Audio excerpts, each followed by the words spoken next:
Hello everybody. स्वागत है सभी का एमआईटी क्लास में। और आज हम पढ़ने वाले हैं नया टॉपिक, और ये सिंथेसिस के अंतर्गत है। और इसमें हम पढ़ने वाले हैं complex sentence. First year base पर अगर बात की जाए तो ये तुम्हारे लिए बिल्कुल नया है और एक रोमांचक टॉपिक होने वाला है, ऐसा मानिए आप। तो हम सबसे पहले जान लेते हैं क्या है ना। तो देखिए पढ़ने वाले हैं हम कॉम्प्लेक्स, और कॉम्प्लेक्स में सबसे पहले हम जानेंगे होता क्या है, कैसे करते हैं, सारी बातें हम स्टेप बाय स्टेप जानने वाले हैं।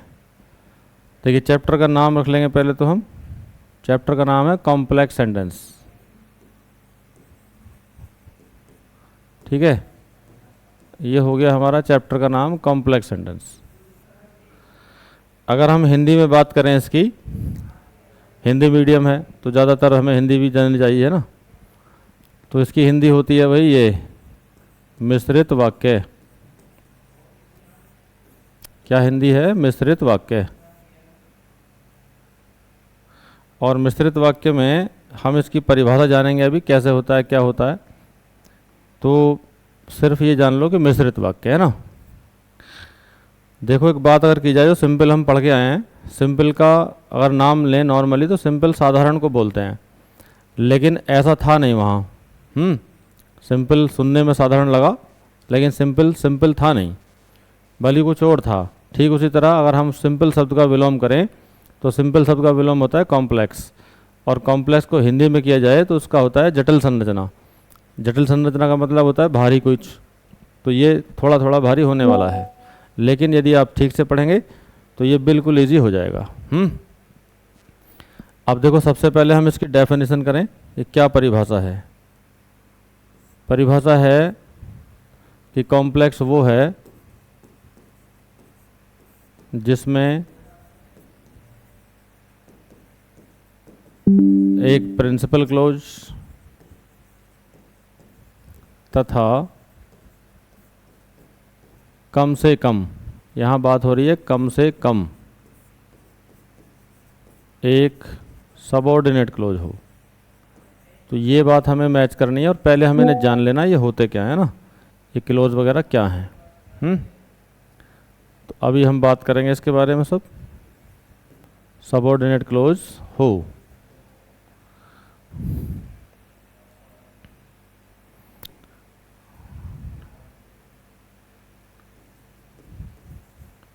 तो इतनी बात हो गई भाई। ये देखो सबऑर्डिनेट क्लोज हो, है ना।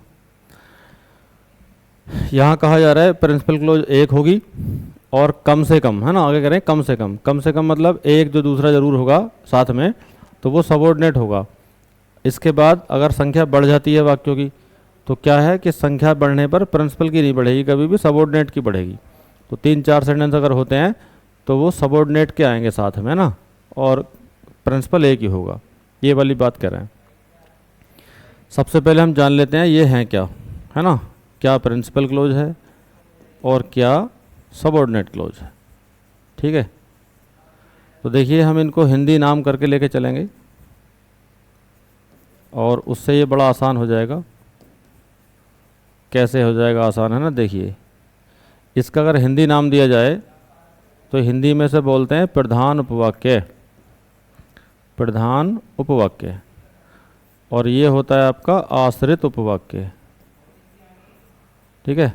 एक इनमें प्रधान उपवाक्य है और एक है आश्रित उपवाक्य। सबसे पहले हम इसी बारे में जान लें, ये जो क्लॉज है जिसे हिंदी में हम कह रहे हैं उपवाक्य, ये इसके बारे में हम जान लें पहले, तभी ये चैप्टर हमें समझ आ पाता है, ठीक है। तो आइए हम बात करते हैं इनके बारे में पहले, कौन है ये। तो देखो एक छोटा सा बात हम करें तो ये 3 चीज़ें हैं। एक है फ्रेज, एक है क्लॉज, और एक होता है सेंटेंस। अगर हम इन तीनों की बात करें तो इन तीनों में एक बात कॉमन है। एक बात कॉमन है, और वो कॉमन क्या है, ठीक है। कॉमन ये है कि ये सब ग्रुप ऑफ वर्ड्स हैं। Group of words. Group of words का मतलब क्या होता है? शब्द समूह हैं, शब्दों के समूह। एक से अधिक शब्द तीनों में आते हैं। अगर हम फ्रेज को बोलें हिंदी में, तो फ्रेज को हिंदी में कहते हैं वाक्यांश। क्या कहते हैं भाई इसको? वाक्यांश। और इसे कहते हैं उपवाक्य, अभी ऊपर लिखा भी है। और जो सबसे लास्ट में आ रहा है उसको बोलते हैं वाक्य। ठीक है, अब देखो सबके बारे में कुछ स्पेशल जान लेते हैं कि खास बात क्या है। देखिए वाक्यांश क्या होता है कि इसमें एक सबसे खास बात ये है, शब्द समूह तो होगा ये, लेकिन क्या है इसके अंदर सब्जेक्ट और वर्ब नहीं होगा, है ना। पॉइंट क्या हो गया कि वो पोर्शन जिसके अंदर सब्जेक्ट और वर्ब का कॉम्बिनेशन नहीं है, यानी सब्जेक्ट और वर्ब है ही नहीं उसके अंदर, शब्द हैं बस, है ना, उससे अलग और कोई भी शब्द हो सकते हैं, तो वो है फ्रेज। अगली बात हम करें ये क्लॉज। तो क्लॉज में क्या होता है, क्लॉज में सब्जेक्ट वर्ब होगा, ठीक है, सब्जेक्ट वर्ब हो सकता है, लेकिन क्या है इसका सेंस पूरा नहीं होता है। याद रखेंगे आप कि ये जो है अपने आप में अर्थ पूरा नहीं रखती है। बस पॉइंट क्या होता है, कुछ बार ही ये हो जाती भी है ना, कुछ प्रकार से अर्थ पूरा होता भी है क्लॉज का, लेकिन वो क्या है, वो प्रिंसिपल क्लॉज होती है। जहाँ जहाँ प्रिंसिपल क्लॉज है या कोऑर्डिनेटिंग क्लॉज हैं तो वो सब अपना अर्थ पूरा कर पाती हैं, लेकिन बाकी सबऑर्डिनेट कभी भी अपना अर्थ पूरा नहीं करती है, इनकम्प्लीट होती है वो। तो यहाँ हम सबऑर्डिनेट के बारे में पढ़ने वाले हैं, तो सिर्फ यही जानकर रखिए आप यहाँ पे कि वो इनकम्प्लीट सेंस वाला पोर्शन होगा। ठीक है, अब हम करें वाक्य की बात। तो वाक्य क्या होता है, वाक्य अपने अर्थ में और शब्दों में पूरी संरचना को वाक्य कहते हैं, है ना। ये परिभाषा भी याद होती है, कई बार सुने होंगे आप कि जो अपने अर्थ में और शब्दों में पूरा हो। मतलब ये परिभाषा आती है ना, छोटी क्लास में पढ़ते हैं, a group of word which has a complete meaning. शब्दों का वो समूह जिसमें कंप्लीट सेंस हो, हैं, कंप्लीट सेंस हो इज कॉल्ड सेंटेंस। अब हम करने क्या वाले हैं, देखो हमें मिलने तो वाला है ये क्लॉज, और क्लॉज के सामने अगर बात करें तो ये इनकम्प्लीट सेंटेंस, इनकम्प्लीट पोर्शन है, अधूरा है। अब क्या है, एक छोटी बात देखें तो वाक्य में और उपवाक्य में देखें तो उप का अंतर आ रहा है, उप। इस उप से हम एक बात समझ सकते हैं कि ये जब किसी शब्द के पहले लग जाता है उप, तो समझ जाए कि वो छोटा हो जाता है। उप लग जाने का मतलब, जैसे आपने सुना होता है ना, राष्ट्रपति, उपराष्ट्रपति, निरीक्षक, उप निरीक्षक, तो ये सब क्या है, उप लग जाने से वही वाली पोस्ट एक कैटर छोटी हो जाती है। तो अब क्या है, ये छोटा हो जाने का मतलब क्या है, छोटा हो जाने का मतलब होता है सिर्फ वैल्यू में छोटा होता है वो। अगर हम बात करें साइज में, है ना, या वेट में, इन सब में नहीं भी हो सकता, है ना। सीधी बात क्या होती है कि उपराष्ट्रपति लंबा हो सकता है राष्ट्रपति से, उप निरीक्षक निरीक्षक से लंबा मोटा हो सकता है, वजन में ज़्यादा हो सकता है, लेकिन क्या है हमेशा ही वो पद में छोटा रहेगा। यही वाली बात सोच कर चलनी है हमें यहाँ पे कि हमारे पास जो क्लॉज मिलने वाली है, क्लॉज, है ना, वो पद में छोटी होती है क्लॉज। ठीक है, और जब क्या है, जब हम उसका वाक्य बना लेंगे, वाक्य, तो वाक्य बनने पर क्या है, वो अपने आप में एक कंप्लीट सेंस लेकर आ जाएगी। अब ऊपर देखो तो प्रिंसिपल भी क्लॉज है और क्या है, सबऑर्डिनेट भी क्लॉज है। प्रिंसिपल भी क्लॉज है और सबऑर्डिनेट भी क्लॉज है। अब दोनों अधूरी हो रही हैं अगर अलग अलग बात करी जाए तो, लेकिन जब हम दोनों को आपस में प्लस कर दें, प्रिंसिपल को और आश्रित को आपस में मिला लें, तो क्या होगा भाई, ये एक कंप्लीट सेंस बनाएंगे। ठीक है, और जो कंप्लीट सेंस बन के होके बनेगा वो कहलाएगा आपका ये सारा कॉम्प्लेक्स सेंटेंस ही, यानी उस संरचना को हम बोलेंगे कॉम्प्लेक्स सेंटेंस। ठीक है, अब देखो होने क्या वाला है वाक्य हमारे सारे सिस्टम में, ये हमने साइड से जान लिया ये कि अब हम मिलने वाली है क्लोज। फ्रेज से हमें कोई मतलब नहीं है, क्योंकि फ्रेज सिर्फ सिंपल सेंटेंसेस में बनाने के लिए काम आती है, तो सिंपल सेंटेंस हम बना नहीं रहे हैं, अब हम कॉम्प्लेक्स में आ गए हैं, तो हमारी शुरुआत है क्लोज की। ऐसे भी आप कह सकते हो कि ये छोटी है, यानी फ्रेज छोटी बहन कह लीजिए, और क्या है भाई उसके ऊपर क्लॉज बड़ी बहन हो गई, और अब हम बड़ी बहन के फेस करेंगे। उसके बाद ये वाक्य जो हो रहा है, वाक्य इन सब की माँ हैं, ये सबसे बड़ा है, मतलब सब इसके अंदर है। अब हमें क्लॉज मिलने वाली हैं, हम बनाने वाले हैं उनके वाक्य। ठीक है, अब देखो एक बात और सुन लो यहीं पर, जैसे लिखा है प्रधान उपवाक्य, दूसरा लिखा है आश्रित उपवाक्य। तो सीधी सीधी क्या बात होती है, प्रधान हम किसे कहते हैं, प्रधान हम उसे कहते हैं जो हेड होता है, आगे चलता है, लीड करता है। और उसके बाद जो सबऑर्डिनेट है वो क्या होता है, आश्रित वो होता है जो पीछे पीछे रहे। अब हमें यहाँ प्रधान तो मिलने वाला नहीं है गांव वाला, भले क्या मिलने वाला है, दो सेंटेंस मिलेंगे, दो पोर्शन अलग अलग मिलेंगे, और उन दोनों में से हमें पता करना होगा कि कौन आगे आने वाला है। तो जो आगे आने वाला होता है इज कॉल्ड प्रिंसिपल क्लोज। क्यों? क्योंकि प्रिंसिपल, हेड, मुखिया ही आगे आते हैं, है ना, ये वाली बात। तो हमें दो वाक्य मिलेंगे और उन दोनों में से सबसे पहले ये पता करना होगा कि कौन प्रिंसिपल है और कौन सबऑर्डिनेट। तो आगे आने वाला प्रिंसिपल होगा और पीछे रहने वाला सबऑर्डिनेट होगा। ऐसा क्यों होता है? ऐसा इसलिए होता है कि हम मनुष्य जितने भी हैं, लैंग्वेज का इस्तेमाल मनुष्य ही करते हैं, और आज तक मनुष्य ने अपने आप को इतना इम्प्रोवाइज नहीं किया है कि वो दो सेंटेंस या तीन सेंटेंस एक बार मुंह से निकाल दे। मान लीजिए आपको दो सेंटेंस बोलने हैं, तो दोनों क्या आप एक साथ बोल सकते हो? और आंसर क्या होगा? नहीं, है ना। मतलब एक को पहले बोलेंगे, एक को बाद में बोलेंगे, दो एक साथ निकल ही नहीं पाएंगे। चाहे आप कितना ही जोर लगा कर देख लो, जोर भी लगाओगे तो नहीं निकलेगा फिर भी। क्या है, आपको वन बाय वन ही करना पड़ेगा। तो ये जो वन बाय वन करना पड़ रहा है, उसमें किसी को पहले लाना पड़ेगा, किसी को बाद में, ऐसा तो करना पड़ेगा, है ना। तो जिसको पहले लाओगे आप वही प्रिंसिपल होगा, जो पीछे रह जाएगा वो सबऑर्डिनेट। इस सब सिस्टम का पता करने के लिए अब हम चैप्टर शुरू कर रहे हैं। ये इसका रूपरेखा था। रियल चैप्टर अब शुरू है। और चैप्टर किसका है? चैप्टर है भाई सबऑर्डिनेट क्लोज का, सबऑर्डिनेट क्लोज। ठीक है। आइए हम देखते हैं कैसे कैसे मामला है। देखो, जो चैप्टर है हमारा वो सबऑर्डिनेट क्लोज का ही है, और सबऑर्डिनेट क्लोज को हम बोल रहे हैं ये आश्रित होती है ना, आश्रित होती है। और किस पर आश्रित होती है? ये आश्रित होती है प्रिंसिपल क्लोज पर। किस पर आश्रित है ये है प्रिंसिपल क्लोज पर आश्रित। अब इसको पढ़ने के लिए अलग अलग हम सबसे पहले ले रहे हैं। तो सबऑर्डिनेट क्लोज के हिस्से होते हैं, याद रखना, इसके भाग होते हैं। और इसका जो पहला भाग है वो पहला भाग कहलाता है नाउन क्लोज। पहला भाग क्या कहलाता है इसका? Noun close. यानी ये एक पहला पार्ट हो गया, पहला चैप्टर हो गया। इसे नाउन क्लोज क्यों कहते हैं? नाउन क्लोज कहने के पीछे कारण है क्योंकि ये नाउन का काम करता है। नाउन का काम, नाउन के 7 काम होते हैं, उन 7 कामों में से 5 काम यहाँ नाउन क्लोज करती है। 5 काम, वो 5 काम कौन से हैं मैं आपको गिनवा देता हूँ। जैसे पहला काम हो सकता है सब्जेक्ट बन सकती है, ऑब्जेक्ट बन सकती है, कॉम्प्लीमेंट बन सकती है, केस इन अपोजिशन में आ सकती है, गवर्न बाई प्रीपोजिशन हो सकती है ना।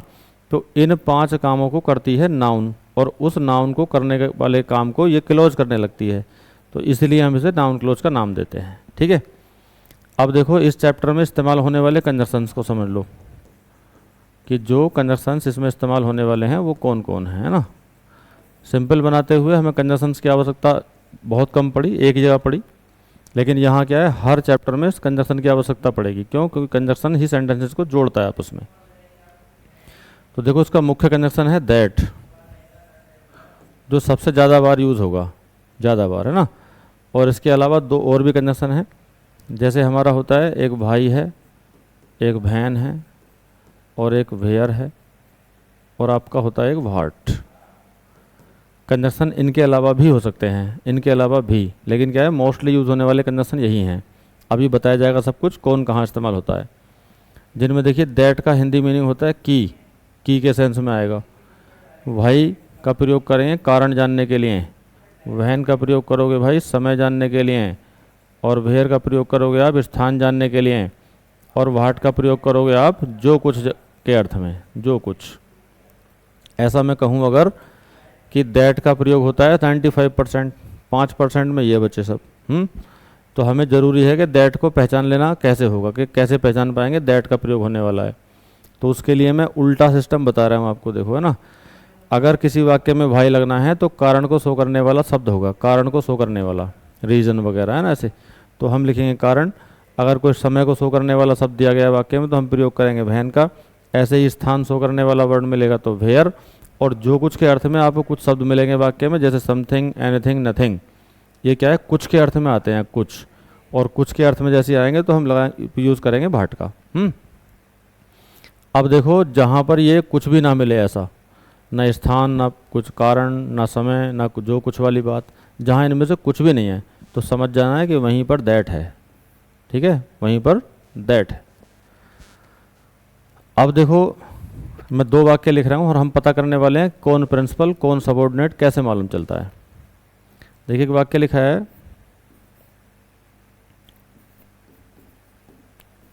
He is a good boy और एक वाक्य अगला लिखा है इसी में, आई नो इट। मतलब है इसका कि वह एक अच्छा लड़का है, मैं यह जानता हूँ। वह एक अच्छा लड़का है, मैं यह जानता हूँ।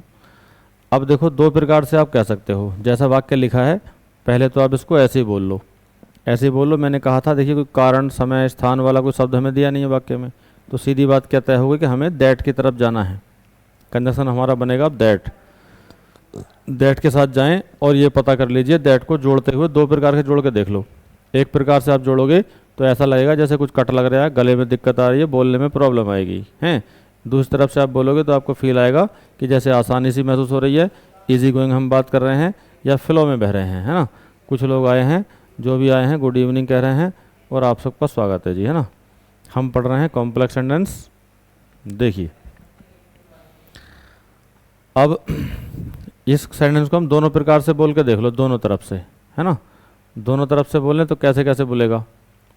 इधर से बोलो पहले ऐसे he is a good boy, वह एक अच्छा लड़का है, और बीच में जोड़ लिया हमने की, वह एक अच्छा लड़का है कि मैं यह जानता हूँ। एक वाक्य बना ये सारा, सबको बोलोगे फ्लो में तो आपको मालूम चल जाएगा। वह एक अच्छा लड़का है कि मैं यह जानता हूँ, एक तो हो गया ये। तीन चार बार बोलोगे तो आपको कट से महसूस होंगे इधर कि क्या से महसूस हो रहा है, वह एक अच्छा लड़का है कि मैं यह जानता हूँ। तो अच्छी नहीं लग रही बात, है ना। अब उधर से बोल के लाओ, उधर से बोलो मैं जानता हूँ कि वह एक अच्छा लड़का है, मैं जानता हूँ कि वह एक अच्छा लड़का है। पहले वाले से कहीं ज़्यादा बेटर ये हमें लगेगा, यानी अच्छा फ्लो इधर आ रहा है। तो क्या हो गया भाई, ये पहले आने के लायक है ना। पीछे वाला जो पहले आने के लायक है वही प्रिंसिपल क्लोज है। वो क्या है, प्रिंसिपल क्लोज। इसके बाद जो रिमेनिंग पोर्शन पीछे रह जाएगा वो होगा आपका सबऑर्डिनेट क्लोज। सबऑर्डिनेट को कहते थे आश्रित। अब ये सबऑर्डिनेट क्लोज में आश्रित उपवाक्य ही नाम लेगा अपना नाउन क्लोज का। नाउन क्लोज का नाम क्यों लेगा, देखो क्यों लेगा। इधर एक वर्ड दिया है हमें, आई नो इट। इट क्या है, एक रिपीट करने वाला शब्द है, प्रोनाउन है। और प्रोनाउन हमेशा किसी को रिपीट करता है। किसको रिपीट करता है, नाउन को। उसकी परिभाषा ही है कि नाउन के स्थान पर प्रयोग होने वाला शब्द ही प्रोनाउन है। तो सीधी बात, जब ये लिखा हुआ है तो किसी को रिपीट कर रहा होगा, और किसको रिपीट कर रहा होगा, नाउन को ही। तो पता करें, अगर हम देखें कह रहे हैं मैं यह जानता हूँ, तो यह क्या बात है, यह बात है, ये सारी बात इधर वाली। वह एक अच्छा लड़का है या उसके अच्छा होने की बात है, यह है। तो इस सारे वाक्य की रिपीट है वहाँ पर। अब जब हम उस वर्ड को निकाल देंगे, जो रिपीट होता है हट जाएगा, है ना। अब जब ये सारा क्या था पहले से, इट इस क्रिया का, नो क्रिया का ऑब्जेक्ट था। इट नो क्रिया का ऑब्जेक्ट था। अब हम क्या करेंगे, उस इट के स्थान पर इस सारे वाक्य को लेकर जाएंगे पीछे, और जब ये सारा वाक्य वहाँ जाएगा तो अब ये नाउन की जगह ये खड़ा होगा, और जब नाउन की जगह ये खड़ा होगा तो समझ जाइए कि ये नाउन क्लोज है ना। इसीलिए नाउन क्लोज कहेंगे इसको, क्योंकि ये नाउन के स्थान पर वहाँ जाकर स्थान लेगा। जैसे आप बनाओगे तो बनेगा, देखो आई नो, कंजक्शन लगा लिया हमने दैट। ये सारा वाक्य स्मॉल लेटर से करके ले आइए पीछे, he is a good boy, बाद में फुल स्टॉप लगाएंगे। अब देखो दैट को लगाकर ये सारा वाक्य इधर वाला तो है सबऑर्डिनेट, और ये है प्रिंसिपल। अब ये सबऑर्डिनेट में भी प्रिंसिपल के बाद जो आ रहा है, सबऑर्डिनेट होने पर भी ये क्या है, ये नाउन क्लोज होगा। नाउन क्लोज क्यों होगा, क्योंकि इस क्रिया का ऑब्जेक्ट है ये सब। इधर को हमेशा याद रखें, अगर पता करना चाहते हैं क्लोज के बारे में, क्लोज कैसे मालूम चलता है, तो पूरी क्लोज को एक यूनिट मानना है। एक यूनिट मतलब एक शब्द, और उसे चेक करो कि उसका स्थान कहाँ है, इस समय वो किस स्थान पर रखा हुआ है। तो ये सारी यूनिट, यहाँ से यहाँ तक की यूनिट, इस नो क्रिया का ऑब्जेक्ट बनी है। नो क्रिया का ऑब्जेक्ट। और ऑब्जेक्ट बनने का काम कौन करता है, ऑब्जेक्ट बनने का काम करता है कौन, नाउन करता है। तो इसलिए ये नाउन के स्थान पर है, तो नाउन का काम कर रही है, ठीक है। और यहाँ से वहाँ तक सारा वाक्य कॉम्प्लेक्स है। कॉम्प्लेक्स क्यों है, क्योंकि दो अलग अलग वर्ब है, कंजक्शन दैट लगा है, एक प्रिंसिपल और सबऑर्डिनेट, दो क्लोज हैं अलग अलग। ठीक है भाई, ये इसका बेसिक सेंटेंस था, साधारण। अब हमें कुछ सीमाएं हैं इसकी, उन सीमाओं का ध्यान रखना है, इन सीमाओं को लगाते हुए चलना है, ठीक है। ये अगर नहीं लगाओगे तो वाक्य गलत हो जाता है कई बार। जैसे पहली सीमा है कि यदि प्रिंसिपल क्लोज, यदि प्रिंसिपल क्लोज इंटरोगेटिव हो तो संपूर्ण वाक्य इंटरोगेटिव होगा। पहली बात।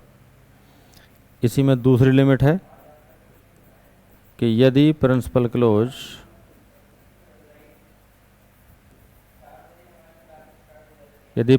क्लोज इंटरोगेटिव छोड़कर असर्टिव है ना। अगर प्रिंसिपल क्लोज असर्टिव है तब सारा वाक्य असर्टिव होगा। ये विशेष ध्यान देना है कि जिस भी कैटेगरी का प्रिंसिपल क्लोज है उसी कैटेगरी के पीछे वाले होंगे। इसी में एक तीसरी बात और ध्यान रखनी है कि दिया हुआ,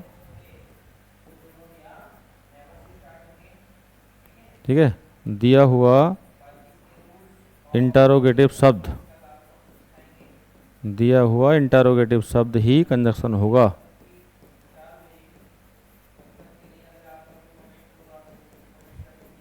ये मैंने कहा था इन इंटरोगेटिव के अलावा भी कंजक्शन हो सकते हैं ना, कुछ और शब्द इंटरोगेटिव हो सकते हैं। तो वो क्या है, वो आपको पहले से ही मिलेंगे या फिर ऐसा कोई संकेत देगा तुम्हें कुछ।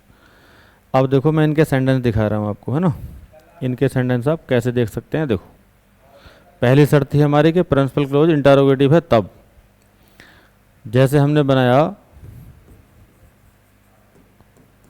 हरी इज़ अ थीप, हरी एक चोर है, और दूसरा वाक्य लिखा है डू यू नो इट। हरी एक चोर है, क्या तुम यह जानते हो। तो पहले वही फ्लो चेक कर लीजिए ना, कौन सा वाला अच्छा लग रहा है, पहले लाइन लायक कौन सा है, तो बोल के देख लो उसको। हरी एक चोर है कि क्या तुम यह जानते हो। एक तो यह हो गया हरी एक चोर है कि क्या तुम यह जानते हो। सेंस ही नहीं आएगा। उधर से बोलो क्या तुम जानते हो कि हरी एक चोर है ना, ये फ्लो सही होगा। तो जो सही फ्लो है आगे आने वाला उसमें है प्रिंसिपल क्लोज। जो पीछे रह जाएगा वो कहलाता है आपका सबऑर्डिनेट क्लोज। सबऑर्डिनेट क्लोज में इसको नाउन क्लोज नाम देते हैं। क्यों देते हैं, क्योंकि नाउन का काम करेगा जाकर ये। अब क्या करना है, रिपीटिंग वर्ड निकाल के लाना है पहले से ही, है, निकाल दे रिपीटिंग वर्ड। अब जोड़ो वाक्य को, क्या जुड़ेगा, डू यू नो, कंजक्शन हमारा दैट ही आएगा, दैट, इधर वाला इधर ले आओ, हरी इज़ अ थीप। अब देखो जो पहला है ये, इसके अकॉर्डिंग साइन आएगा लास्ट में। इसके अकॉर्डिंग क्या है, वो इंटरोगेटिव है तो सारा सेंटेंस इंटरोगेटिव होगा, क्वेश्चन मार्क लेगा पीछे। इसे कहते हैं अगर असर्टिव जैसा है वैसा सेंटेंस आएगा। दूसरा वाला इसका उल्टा है, जैसे लिखा था वहाँ पे देखिए कि उनमें से असर्टिव आए पहले प्रिंसिपल वाला। जैसे कहें where have you put my pen, एक ये हो गया। फिर आगे दूसरा हो सकता है आई वांट टू नो। इसका मतलब है मेरा पेन कहाँ है या कहाँ रखा है तुमने, मैं जानना चाहता हूँ। तुमने मेरा पेन कहाँ रखा है, मैं जानना चाहता हूँ। किसे पहले बोलोगे, पहले बोलोगे मैं जानना चाहता हूँ कि तुमने मेरा पेन कहाँ रखा है, तो ये प्रिंसिपल हुआ। और ये सारा हमारा सबऑर्डिनेट। अब क्या है, उसका उल्टा हो रहा है, प्रिंसिपल असर्टिव है और ये इंटरोगेटिव। तो शुरू वहाँ से करिए, आई वांट टू नो, मैं जानना चाहता हूँ। अब देखो दिया हुआ इंटरोगेटिव शब्द ये है, अभी जो पीछे शर्त लिखवाई थी ना, दिया हुआ इंटरोगेटिव शब्द है वेयर, वेयर ही कंजक्शन बन जाएगा, ठीक है। और जब इंटरोगेटिव शब्द ही कंजक्शन बन जाता है तो फिर पीछे का पोर्शन हमें असर्टिव बनाना है। क्या बनाना है, असर्टिव। और असर्टिव क्या होता है, starting with subject and ends with full stop is called assertive.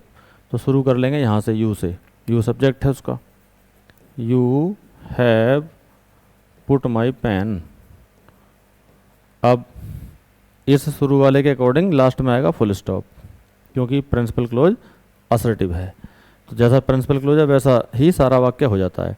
तो टोटल आपने 3 तरह के वाक्य देख लिए। सबसे पहला था ये बिल्कुल नॉर्मल है, जिसमें कुछ नहीं करना होता, सिर्फ दैट से जोड़ना है ना। पहचान पड़ जाएगी इसकी आपको, शर्त के हिसाब से चलोगे तब। दूसरे 2 शर्तें हैं, शर्तों के हिसाब से एक वाक्य ये है, ठीक है, और दूसरा वाक्य ये है।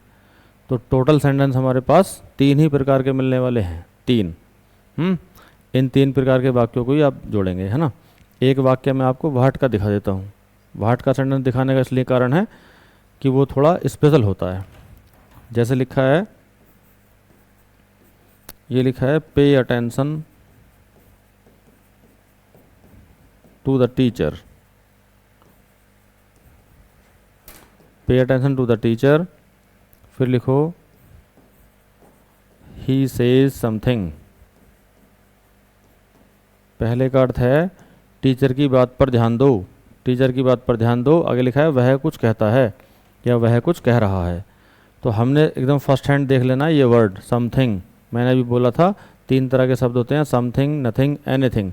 अगर ये कहीं दिए हैं तो समझ जाना है कि वाट लगने वाला है, वाट। अब देखो पहचान कैसे पड़ रही है कि ये गवर्न बाई प्रीपोजिशन यहाँ होता है, टू के बाद नाउन आ रही है द टीचर, हैं, और हमें ध्यान किस पे देना है, हमें ध्यान भी टीचर पे देना है। टीचर नाउन है, ठीक है, तो ये हमें पता चलता है कि नाउन क्लोजर काम होने वाला है। तो अब इसको बनाओगे, यहाँ से शुरू किया हमने, पे अटेंशन का मतलब ध्यान दो, पे अटेंशन,